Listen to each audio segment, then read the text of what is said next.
Hey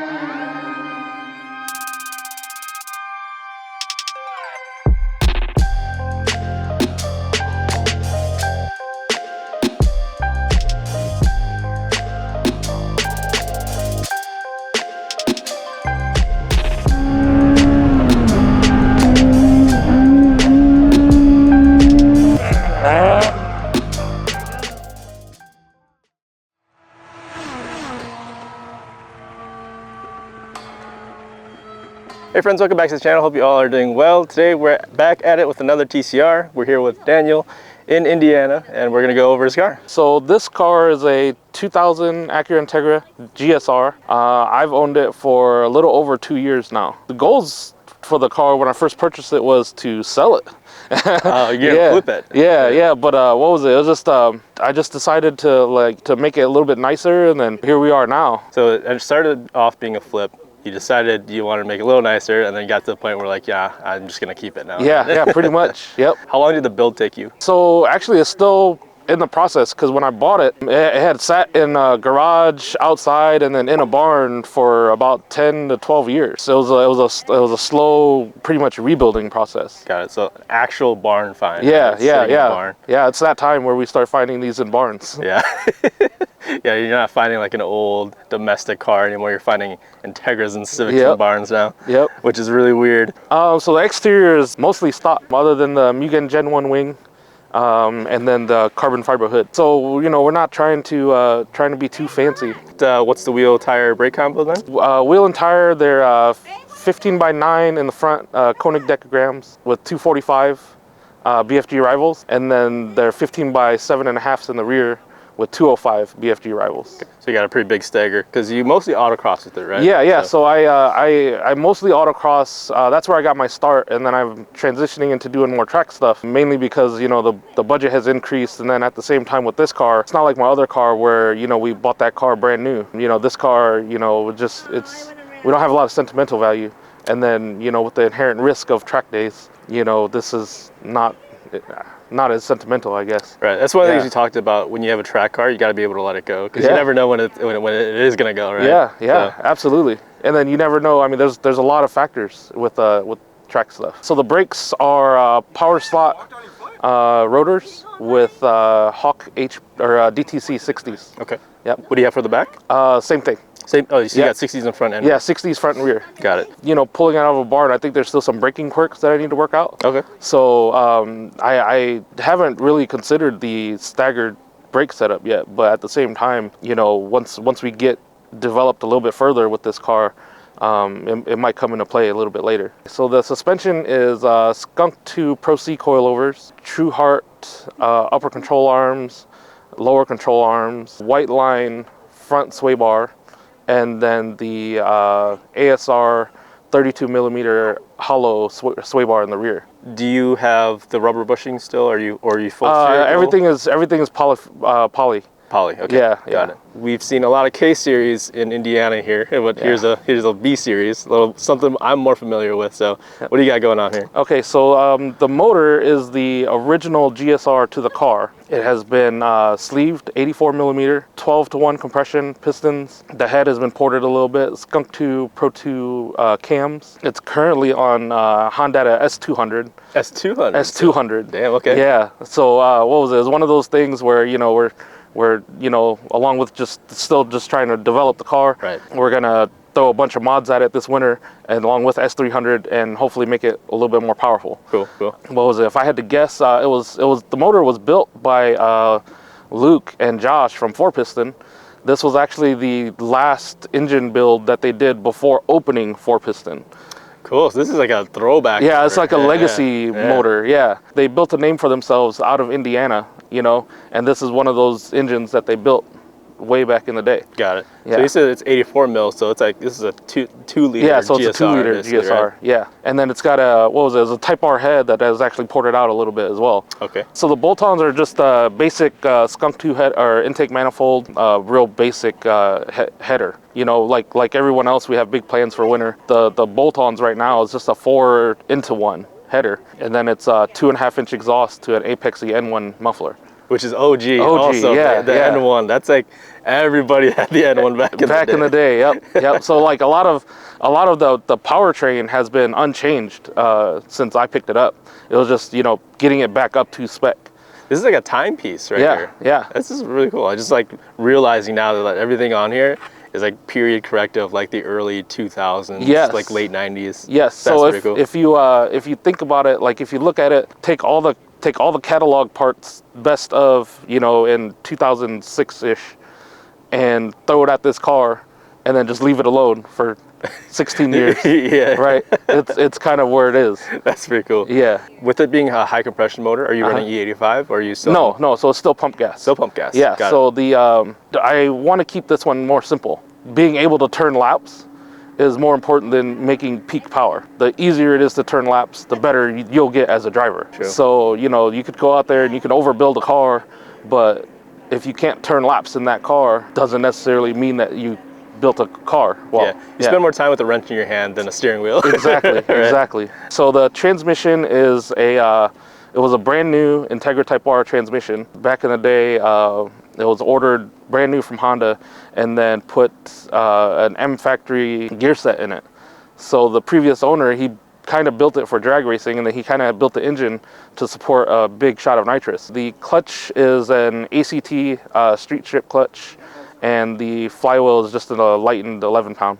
The gear set is a long M factory first gear, shorter 2 through 5th. Is that more beneficial in autocross, or is that beneficial in autocross? It actually helped a lot. Okay. I was surprised. For autocross, you know, the factory gearing, even with my B20V in my other car, first gear was pretty much useless. And then with this car, it actually does, first gear is actually really good. And then second gear, I revved this thing to 10,000 RPM. So second gear is actually about like 68 miles an hour at 10,000. It's perfect. Like I don't need to shift gears third, even on the high horsepower tracks. Because I would imagine in autocross you're mainly in 1 and 2. 1 and 2 right? mostly. Yeah. In a stock transmission, with how much power both my cars are making now, there's a lot of 2-3 shifting.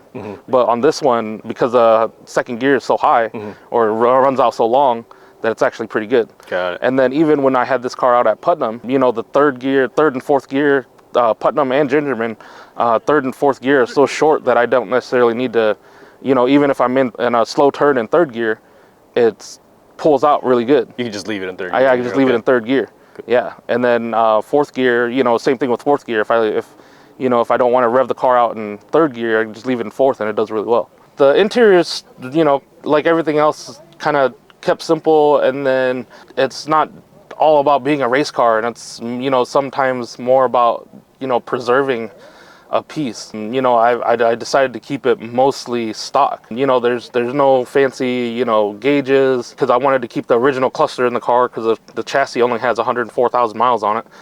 Really? Yeah, yeah. That low, huh? Yeah, so you know, it's a low miles chassis. You know, I want to keep that in there. The original steering wheel is still in really good shape. You have an oil pressure gauge and an AEM wideband. You know, I've got a 2014 Dodge Viper seat. Which you recently just installed, right? Yeah. So I have both, but yeah, I just installed it for this season just to, you know, the few events that I did do. You know, I wanted something with a little bit more support than the factory GSRs. So I just installed the drivers for now, and then yeah, the interior is gutted. You know, all the sound deadening has been removed. When we tried to corner balance it, it was 2430 with everything in it. It still has heat, but all the AC stuff was removed, so we were able to get it down to 2430. Again, I think it goes along with the trend of like being very early 2000s, like, and yes. This is what you would have seen back in the day too. Yeah. So it's not wanting to. It's kind of trying to blend the line between updating it to get it to perform to closer to today's standard, but at the same time not taking it too far to where you lose, you know, what Integra was. Right. Yeah. It's more Integra than it is race cars. Yes. Right? Yeah. Yes. And you know, trying to, you know, like all of these cars, all of these golden era Hondas are timepieces now. You know, so it's like, yeah, we still want to have fun with them, but at the same time, like, we don't want to ruin that. Trying to keep that is important.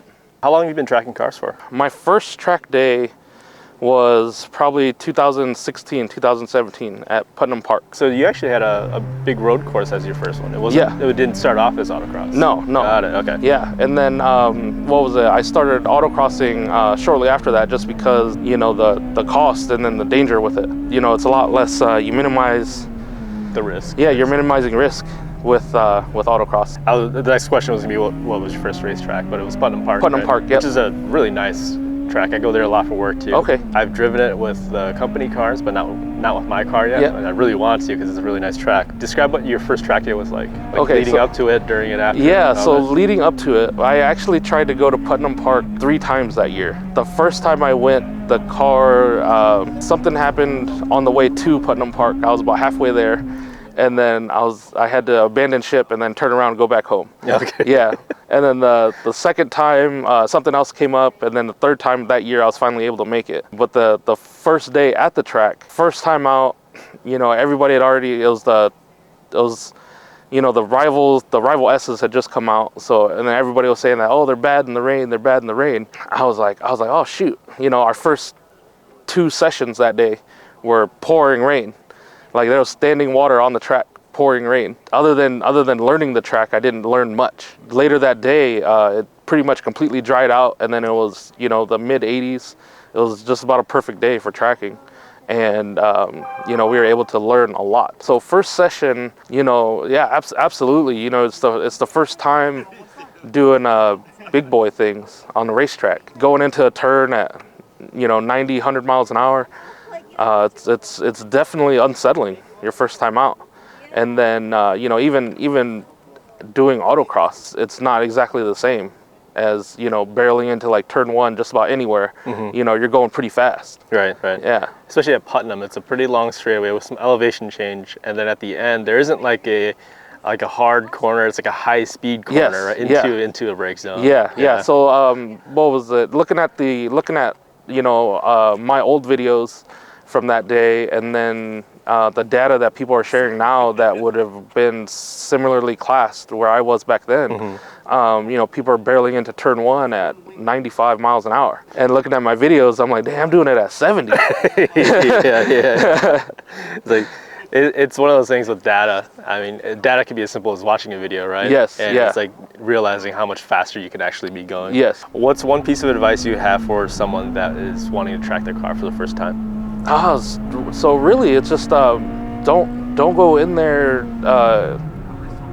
high on yourself. You could think that you're the absolute fastest guy, and you could easily overbuild your car for your first track day, but nothing is going to make you better than like how far you're willing to push your car. It's kind of like that old boxing saying is like everybody has a plan until you get hit. Yeah. Right. So it's like you have a plan on what you're gonna do, everything and how you're gonna build the car, but when you go into turn 1, right, it's completely different. Yeah, you're gonna watch the stock me out of right past you. Exactly. especially your first time out. Yeah. Yep. So ego is a big thing, right? Yes. So it's about checking that at the door, and absolutely, being there and being open to, or just understanding that you're gonna be slow. Yeah. And that with time you're gonna get faster. Yep. So. And then if you're able to talk to an instructor, absolutely soak up everything that they have to say. I mean, this even goes towards autocross. If somebody's willing to share the speed secrets, you should be quiet and listen. Because and not pretend like you know more. Exactly. If somebody walks up to you and says, "Hey, a little bit more camber might do you good," mm-hmm. You shouldn't be like, "Oh, well, the internet says this." Yeah. It's like every car is set up differently. The way your bushings are set up, the way your aftermarket parts react to things, every car is set up differently. You can get them pretty close. A lot of people share internet wisdom on the internet, but that's just getting it close. No matter what, every car needs fine-tuned a little bit differently. Absolutely. Even if it's like the same setup on the same track, it could just be a different day and variables will be different, and then you're gonna have to change things. Exactly. What's your most favorite thing about your car? Is it a certain part, a certain story? I mean, there's some history in the car. So So my favorite part in this car is probably I had never driven a car that had an aftermarket gear set in it. You know, I've driven cars that had, you know, like an aftermarket final drive, Right. or an aftermarket differential. The gear set, surprisingly, you know, even though it's set up for drag racing, I feel like it translated pretty well to road course and autocross. If you think about, you know, the drag racers trying to maximize traction in first and second gear on our front wheel drive cars, they kind of got that figured out, especially the short track guys. And then at the same time, you know, they're trying to maximize top end acceleration as well. So the shorter 3, 4, 5, it really works out, translates well to road course stuff. Road course stuff, you're never really in first and barely in second. Yes. I mean, of course, it's gonna be dependent on what track you're at, but you don't usually find yourself that low of a gear anyways, right? So. Yep. When I 2-3 shift, you know, I'm at, instead of it dropping to, you know, 6,000 RPM, I'm at like 7,000 RPM on the 2-3 shift. Yeah. And it actually sets you back in the seat when you go to shift into third. And that aftermarket gear set, it really changed my perspective on gearing and how important it is. Outside of cars and tracking cars, do you have any other hobbies or interests outside of it? Oh, I'm all about converting money into noise.